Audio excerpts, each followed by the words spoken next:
আজকে মটরের ডাল চাল কুমড়ো ঢুকাই দিয়ে ডাল রান্না করব। শুকনো শুকনো আজকে আর মাছ রাখতে পারিনি, একটু ডাল রান্না করে খাই, খেতে তো হবে কইরা।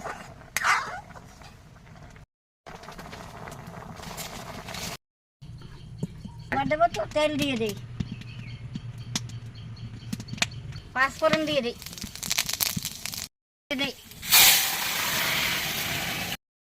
পুরো ঢুকাইতে করে ডাল খাই নিয়ে এসে খাইয়ে দেখবো।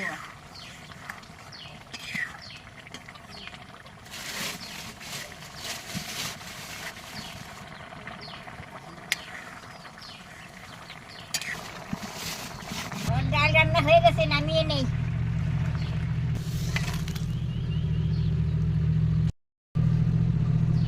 শুকনো ডাল হয়ে গেছে, এটা করলে তরকারি না, ডাল রান্না করছি।